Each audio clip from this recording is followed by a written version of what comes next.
रात्र 8वी क्षमेविषयी प्रार्थना. बाहेर पिठूर चांदणे पडले होते. मंदिराच्या गच्चीवर सारी मंडळी बसली होती. दूरचा नदीप्रवाह चांदीच्या प्रवाहासारखा दिसत होता. नदीला विश्रांती माहीतच नाही. सारखे वाहणे तिला माहीत. तिची प्रार्थना, कर्ममय प्रार्थना, सारखी 24 तास सुरू असते.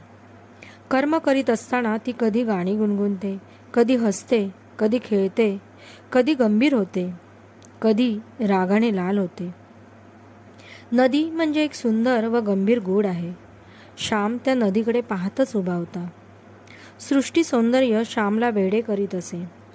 कधी रम्य सूर्यास्त पाहून जणू त्याची समाधीच लागे व पुढील चरण त्याच्या तोंडातून बाहेर पडत असत. राहून गुप्त मागे करीतोसी जादूगारी, रचितोसी रंगलीला प्रभू तू महान चित्तारी. किती पाहू पाहू तृप्ती न रे बघून, शतभावनांनी हृदय येई उचंबळून. या वेळेसही त्याची अशीच समाधी लागली होती का? राम त्याच्याजवळ गेला व म्हणाला, श्याम, सारी मंडळी आली, प्रार्थनेला चल. सर्वजण वाट पाहत आहेत. हो, मी आपला पाहतच राहिलो, असे म्हणून श्याम त्यांच्यासाठी असलेल्या जागेवर जाऊन बसला. प्रार्थना झाली व गोष्टीस सुरुवात झाली. मित्रांनो, प्रत्येक गोष्टीत संस्कृती भरलेली आहे. प्रत्येक जातीची विशिष्ट संस्कृती असते. सर्वांची मिळून राष्ट्रीय संस्कृती होत असते. प्रत्येक चालीरीतीत संस्कृतीचा सुगंध भरलेला आहे. तो ओळखला पाहिजे. आपल्या साऱ्या चालीरीतीत आपण लक्ष घातले पाहिजे. काही अनुपयुक्त चाली असतील तर त्या सोडून दिल्या पाहिजेत. परंतु संस्कृतीचे संवर्धन करणाऱ्या चाली मरू देता कामा नये. आपल्या देशातील, आपल्या समाजातील प्रत्येक आचार म्हणजे एक शिकवण आहे. आमच्या घरी एक अशी पद्धत होती की रोज दुपारच्या मुख्य जेवणाच्या वेळी प्रत्येकाने श्लोक म्हणायचा. जेवताना श्लोक म्हटला नाही तर वडील रागे भरत. वडील आम्हाला श्लोकही सुंदर सुंदर शिकवित असत. मोरोपंत, वामन पंडित यांचे सुंदर श्लोक व कविता ते शिकवित असत. तशीच इतर स्तोत्रे, भूपाळ्या वगैरे ते शिकवीत. पहाट झाली की वडील येत, आम्हा सुटवीत, आमच्या अंथरुणावर बसत आणि आम्हाला भूपाळ्या व श्लोक वगैरे शिकवू लागत. आम्ही अंथरुणातच गोधड्या पसरून बसत असू. माझ्या लहानपणी आमच्याकडे ब्लँकेट नव्हते. गोधडी, पासोडी किंवा आईची चौघडी हेच पांघरूण व अंथरूण असायचे. गणपतीची, गंगेची वगैरे भूपाळ्या वडील शिकवीत. कानी कुंडली प्रभा, चंद्र सूर्य जैसे नभा. हे चरण आजही मला मधुर वाटतात. वक्रतुंड महाकाय, शांताकारं, वसुदेवं सुतं देवं, कृष्णाय वासुदेवाय वगैरे संस्कृत श्लोक. तसेच गंगे गोदे यमुने, कृष्णानुजा सुभद्रा, कुंकुम पंडित जनके, देवी म्हणे अर्णाया, ये रथावरी जणी यदुराया, असा येतो देखे मारावे मजला, अंग वक्र अधरी धरी पावा वगैरे आर्या व श्लोक ते शिकवीत. हे श्लोक आम्हाला लहानपणी पाठ येत. रोज एखादा नवीन श्लोक ते शिकवायचे. वडील नुसते तोंडपाठ नसत घेत तर अर्थही सांगायचे. सौमित्र म्हणजे कोण असं ते विचारित. आम्हाला सांगता आले नाही तर पुन्हा प्रश्न विचारित. लक्ष्मणाची आई कोण? आम्ही सांगावे सौमित्रा. मग सौमित्र म्हणजे कोण? आम्ही सांगावे अंदाजाने लक्ष्मण. भले शाब्बास, अशी मग ते शाब्बासकी देत. सौमित्र याचा अर्थ सांगितल्यावर मग राधेय म्हणजे कोण, सौभद्र म्हणजे कोण वगैरे विचारित. जणू शिक्षणशास्त्राप्रमाणे ते शिकवीत. वडिलांच्या त्या पद्धतीमुळे शेकडो संस्कृत शब्दांचा अर्थ आम्हाला समजू लागला होता. वडील पहाटे शिकवीत तर सायंकाळी आई शिकवी. दिव्या दिव्या दीपोत्कार, कानी कुंडल मोतीहार, दिवा देखून नमस्कार किंवा तिळाचे तेल कापसाची वात, दिवा तेवे मध्यानरात, दिवा तेवे देवापाशी, माझा नमस्कार सर्व देवांच्या पायापाशी वगैरे आई शिकवीत असे. आम्हालाही त्यामुळे पाठ करण्याचा नाद लागे. दुपारी जेवणाच्या वेळी जर वडिलांनी न शिकवलेला परंतु आम्हीच पाठ केलेला श्लोक आम्ही म्हटला तर वडील शाबासकी देत. त्यामुळे आम्हाला उत्तेजन मिळे. गावात कोठे लग्न मंजूची पंगत बसली किंवा उत्सवाची समाराधना असली तेथेही मुले श्लोक म्हणत. जो श्लोक चांगला म्हणे त्याची सारे स्तुती करत. अशा रीतीने घरीदारी श्लोक पाठ करायचे उत्तेजनच मिळे. जेवताना सुंदर काव्य, सुंदर विचारांचे श्लोक कानावर पडत. जणू ते ऋषीत पर्णच होत असे. गावात कोठे जेवणाजवळ असली तर आमच्याकडे बोलावणे असायचेच. आमच्याबरोबर वडीलही आले असतील तर ते श्लोक म्हणायला आम्हास मानेने डोळ्यांनी इशारा देत व आम्ही लगेच म्हणत असू. घरी गेल्यावर वडील रागावतील ही भीती असे. मला श्लोक जरी चांगले व पुष्कळ येत होते तरी पंक्तीत मी लाजत असे. माझा आवाज फारसा चांगला नव्हता व सभाधीटपणाही नव्हता. लहानपणापासून मी समाजाला व समाजाच्या टीकेला भीत असे. मी लाजाळू पक्षी आहे. अजूनही फारसा माणसाळलेला झालो नाही. मी लगेच कावरा बावरा होतो. श्लोक म्हणत असता कोणी हसला, कोणी टीका केली तर मला वाईट वाटे. परंतु वडील जवळ असले म्हणजे मुकाट्याने म्हणायास लागे. तेथे गत्यंतर नसे. त्या दिवशी गंगू आप्पा ओकांकडे समाराधना होती. त्यांचा आमचा फार घरोबा. आमच्याकडे आमंत्रण होते. माझे वडील बाहेरगावी गेलेले होते. दुसऱ्यांच्या घरी जेवायला जाण्याची मला लहानपणापासून लाज वाटत असे. परंतु कोणीतरी गेलेच पाहिजे. हजेरी लागलीच पाहिजे. नाहीतर तो उर्मटपणा, माजोरेपणा दिसला असता. त्यांचे मन दुखविले असे झाले असते. वडील घरी नसल्यामुळे माझ्यावर जेवायला जाण्याची पाळी आली. दुपारी स्नान सांगणे आले व थोड्या वेळाने मी जेवायास गेलो. कणे रांगोळ्या घातल्या होत्या. केळीची सुंदर पाने होती. मी एका आगोतलीवर जाऊन बसलो. उदबत्त्यांचा घमघमाट सुटला होता. उन्हाळ्याचे दिवस होते म्हणून पाण्याच्या मोठ्या हंड्यांना बाहेरून फडकी लावलेली होती व पाण्याचा वाळा टाकलेला होता. घरोघरचे कोणी आले की नाही याची चौकशी झाली. जो येणार असून आला नसेल त्यांच्याकडे हातात पळीपंच पात्र देऊन आम्हाला मुलांना पाठवण्यात येईल. सारी मंडळी आल्यावर पाणप्रोक्षण झाले व हर हर महादेव होऊन मंडळी जेवायला बसली. मी मुकाट्याने जेवत होतो. श्लोक म्हणायास सुरुवात झाली. मुलांनी श्लोक म्हणण्याचा सपाटा चालवला. कोणाकोणाला शाबासकी मिळत होती. बायका वाढीत होत्या. एखाद्या बाईचा मुलगा पंक्तीत जेवत असला तर ती आपल्या मुलाला विचारी, बंड्या श्लोक म्हटलास का? म्हण आधी. श्लोक म्हणणे म्हणजे सदाचार व भूषण मानले जाईल. श्याम श्लोक म्हणणारे तुला तर कितीतरी चांगले येतात. तो चैतन्य सुमन नाहीतर डिमडिम डिमडिम डिमन म्हण. मला आग्रह होऊ लागला. मला लाज वाटे व म्हणण्याचे ध्येय होईना. बायका आहेस अगदी. शेजारचे गोविंद भट म्हणाले. सारे मी ऐकून घेतले. दक्षिणेची देडकी काडीत घालून मी तिला लख्ख करीत होतो. इतरांच्या म्हणण्याकडे मी लक्ष दिले नाही. एक मुलगा सर्वांचे जेवण होण्याआधीच उठला. त्याच्यावर सर्वांनी तोंडसुख घेतले.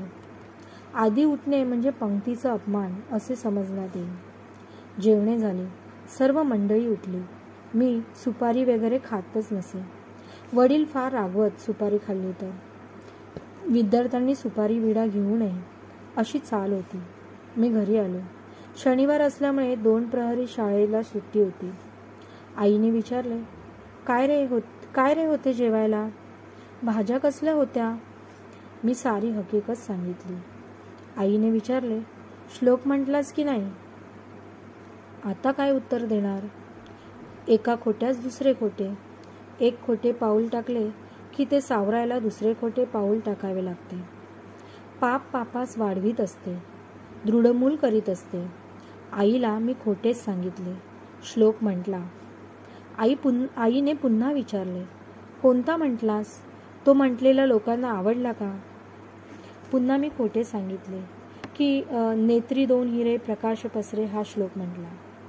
माझ्या वडिलांना हा श्लोक फार आवडत असे व तो आहेही गोड. मी सारा म्हणून दाखवू का? नेत्री दोन हिरे प्रकाश पसरे अत्यंत ते साजिरे. माथा सेंदूर पाझरे वरी बरे दुर्वांकुरांचे तुरे. माझे चित्तविरे मनोरथ पुरे देखोनी चिंता हरे. गोसावी सुत वासुदेव कविरे त्या मोरयाला स्मरे. मी आईला हे सारे खोटेच सांगत होतो. तोच शेजारची मुले आली.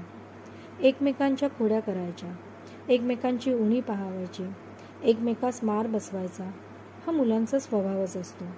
शेजारचे बंड्या बण्या वासू सारे आले व आईला म्हणाले, यशोदा काकू, तुमच्या श्यामने आज श्लोक म्हटला नाही. सारे त्याला म्हण असे सांगत होते, परंतु त्याने म्हटलाच नाही. श्यामनेच मला शिकवलेला भरुनी गगन ताटी शुद्ध नक्षत्र रत्ने तो मी म्हटला व मला शाब्बासकी मिळाली असे वासू म्हणाला. गोविंदा म्हणाला, असा येतो देखे रथ निकट तो श्यामला हरी हा मी म्हटला व नरसू अण्णांनी मला शाब्बासकी दिली.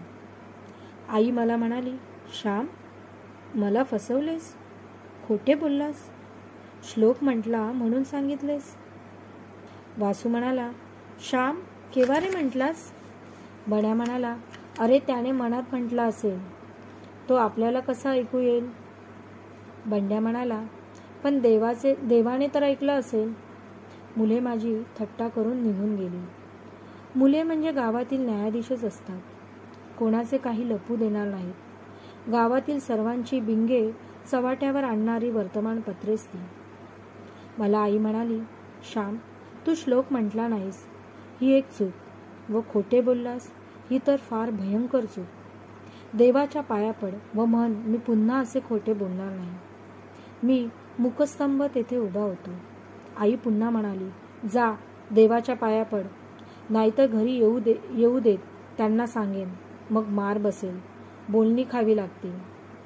मी जागचा हललो नाही. मला वाटले आई वडिलांना सांगणार नाही, ती विसरून जाईल. आजचा तिचा राग उद्या कमी होईल. आई पुन्हा म्हणाली, नाही का ऐकत? बरं, मी आता बोलतच नाही. वडील रात्रीस परगावहून आले. रोजच्या प्रमाणे ते पहाटे उठावयास आले. त्यांनी भुपाळ्या सांगितल्या. आम्ही म्हटल्या. वडिलांनी मला विचारले, श्याम, काल कोणता श्लोक म्हटलास? आई ताक करीत होती. तिची सावली भिंतीवर नाचत होती. उभे राहून ताक करावे लागे. मोठा डेरा होता. माथा सुद्धा मोठा होता. आईने एकदम ताक करायचे थांबवले व ती म्हणाली, श्यामने काल श्लोक म्हटला नाही. मला मात्र खोटेच येऊन सांगितले की म्हटला. परंतु शेजारच्या मुलांनी सारी खरी हकीकत सांगितली. मी त्याला सांगत होते की देवाच्या पाया पड व पुन्हा खोटे बोलणार नाही असे म्हण, परंतु किती सांगितले तरी ऐकेनाच. वडिलांनी ऐकले व रागाने म्हटले, होय का रे, उठतोस की नाही? त्या भिंतीवर उभा राहा, भिंतीजवळ उभा राहा. श्लोक म्हटलास का काल? वडिलांचा राग पाहून मी घाबरलो. मी रडत रडत म्हटले, नाही म्हटला. मग खोटे का सांगितलेस? 100दा तुला सांगितले आहे की खोटे बोलू नये म्हणून. वडिलांचा राग व आवाज वाढत होता. मी कापत कापत म्हटले, आता नाही पुन्हा खोटे बोलणार. आणि ती देवाच्या पाया पड म्हणून सांगत होती तर ऐकले नाहीस. आई बापाचे ऐकावे हे माहीत नाही वाटते. माजलास होय तू? वडील आता उठून मारणार असे वाटू लागले. मी रडत रडत आईजवळ गेलो व आईच्या पायांवर डोके ठेवले. माझे कडत कडत अश्रू तिच्या पायांवर पडले. आई, मी चुकलो, मला क्षमा कर, असे मी म्हटले. आईच्याने बोलवेना. ती वात्सल्यमूर्ती होती. विरघळलेल्या ढेकळाप्रमाणे माझी स्थिती झालेली पाहून तिला वाईट वाटले. परंतु स्वतःच्या भावना आवरून ती म्हणाली, देवाच्या पाया पड. पुन्हा खोटे बोलण्याची बुद्धी देऊ नकोस असं त्याला प्रार्थना सांग. मी देवाजवळ उभा राहिलो. स्पुंदत देवाला प्रार्थून लोटांगण घातले. नंतर मी पुन्हा भिंतीजवळ जाऊन उभा राहिलो. वडिलांचा राग मावळला होता. ये इकडे, असं ते मला म्हणाले. मी त्यांच्याजवळ गेलो. त्यांनी मला जवळ घेतले, पाठीवरून हात फिरवला व ते म्हणाले, जा आता, शाळा आहे ना? मी म्हटले, आज रविवार, आज सुट्टी आहे. वडील म्हणाले, मग जरा नीज हवा तर. का शेतावर येतोस माझ्याबरोबर? पत्रावळींना पाणी पण आणू? मी होय म्हटले. वडिलांचा स्वभाव मोठा हुशार. त्यांनी एकदम सारे वातावरण बदलले. रागाचे ढग गेले व प्रेमाचा प्रकाश पसरला, जसे काही झालेच नाही. आम्ही बापलेक शेतावर गेलो. माझी आई मूर्तिमंत प्रेमळ होती, तरी वेळेप्रसंगी ती कठोर होत असे. तिच्या कठोरपणातच खरे प्रेम होते, खरी माया होती. कधी कठोर प्रेमाने कधी गोड प्रेमाने आई त्या श्यामला, आम्हा सर्वांना वागवीत होती. कधी ती प्रेमाने थोपटी तर कधी रागाने धोपटी. दोन्ही प्रकारची ती मला आकार देत होती. या बेढप व एदी गोळ्याला रूप देत होती. थंडी व ऊब दोन्हींचा विकास होतो. दिवस व रात्र दोन्हींमुळे वाढ होते. सारखाच प्रकाश असेल तर नाश. म्हणून एका कवितेत म्हटले आहे, करुणी माथा अनुराग राग, विकासवी बाळ मना विभाग. फुले तरु सेहुणी उष्ण शीत, जगी असे हिच विकास रीत.